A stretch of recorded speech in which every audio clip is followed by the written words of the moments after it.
Okay, guys, so tonight's subject, or today's subject, however you want to put it, I want to talk about those paid after dark events, especially at Disneyland. Um, I guess when they had the Star Wars Night, they do these projections up on the spires of the black spires of Galaxy's Edge, and there's supposed to be music and talking and stuff like that, but all they had was the projection. The audio wasn't working. So that's supposed to be one of their their closing events for that event. And I'm just wondering, because you pay about, on the low side, about $169 per ticket, and it could go all the way up to $180 per ticket, this just depending on what day you go. Now, would you be happy going to this event, meeting all your favorite characters or whatever, but then when you get to this special ending portion of the event and it's not working right, would you be happy? Because let me tell you, I'd be kind of pissed if the audio wasn't working and I spent all this money for a limited time, and I mean time,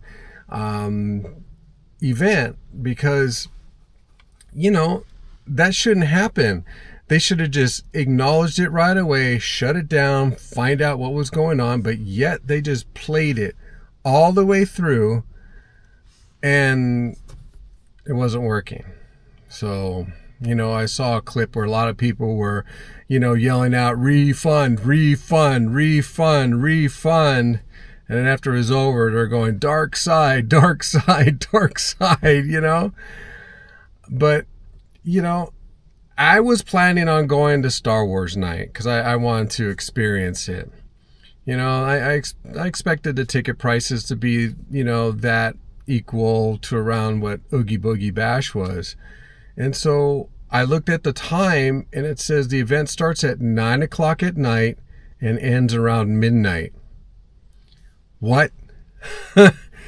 Okay, but you can enter the park early at 6 p.m. Yeah, but the Star Wars event doesn't start until 9. So technically I'm only paying for 3 hours. I mean, correct me if I'm wrong. Did I see that wrong? 3 hours for $170. I don't know. I passed on it because I'm not paying $179.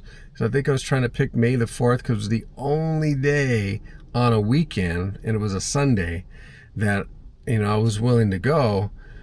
But, I mean, it was $170 for, each for 2 tickets. That's what? That's 300 and, let's say 80, about $360.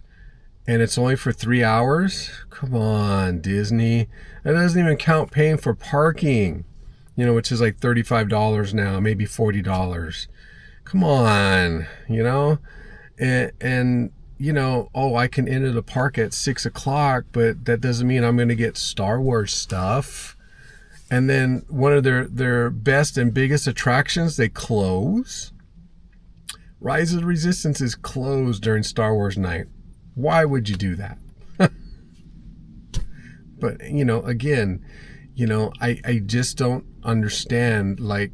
Everything should be working, and it wasn't. So you would think that Disney should at least refund the money or give them a portion back because something wasn't working. That's major. I mean, they couldn't mess it up any worse.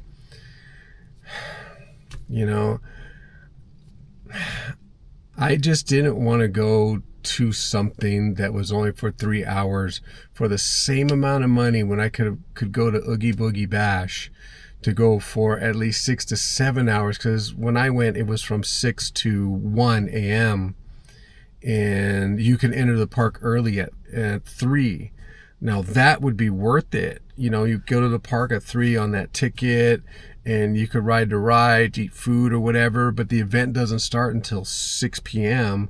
and you still have plenty of time to see most of your favorite characters and get some, candy. And you get candy too, what does Star Wars give you? A headache. I don't know.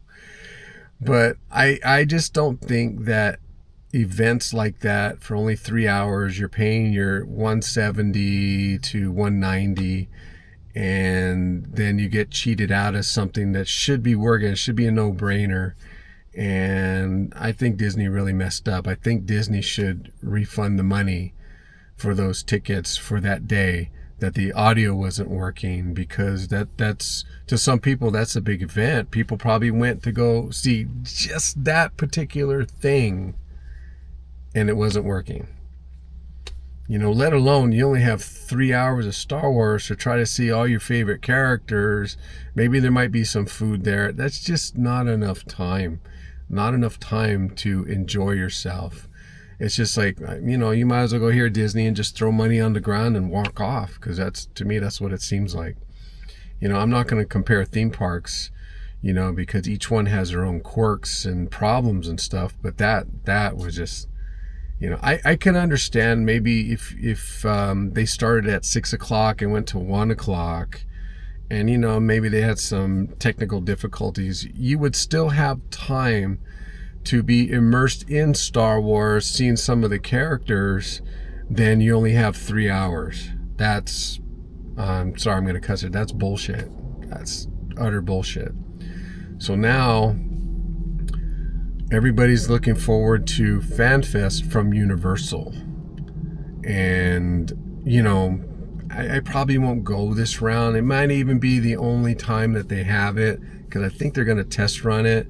And I think Universal's playing it smart to do all this. And, you know, who knows? They could have their own quirks too.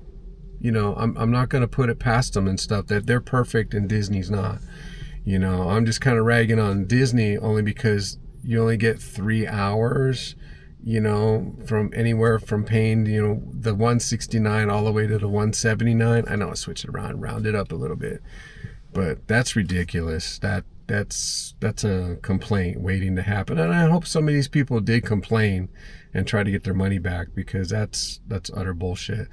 You know, they can't put a stipulation there at all depending on if everything's working or whatever. Nah, man, everything should be working. They should have tested that all out prior. But, you know, I get it, stuff happens, but that's a lot of money to put out to have something not working, and then they're expecting you to, you know, swallow it. You know what I'm saying? Anyway, guys, what do you guys think? I mean, would you be upset if you went to an event like that and things weren't working, or, you know, you couldn't see, you know, some of the characters because you only have a limited time of 3 hours to at least see one character, or meet and greet, or photo op, or something like that, you know? But anyway, I mean, I chose not to go because I didn't think it was enough time of the event to pay all that money for. If it was like $100, maybe, and it include parking, maybe I would go for those 3 hours. But you can't expect me to pay almost $200 per ticket for 3 hours. Ridiculous. Anyway, guys, let me know what you think in the comments below, your thoughts about all this. All right, guys, thank you guys for watching. I hope that subject was interesting enough, and you know, we'll continue with these daily vlogs. All right, thank you very much, guys. Have a good night. Love you all, and see you until the next time.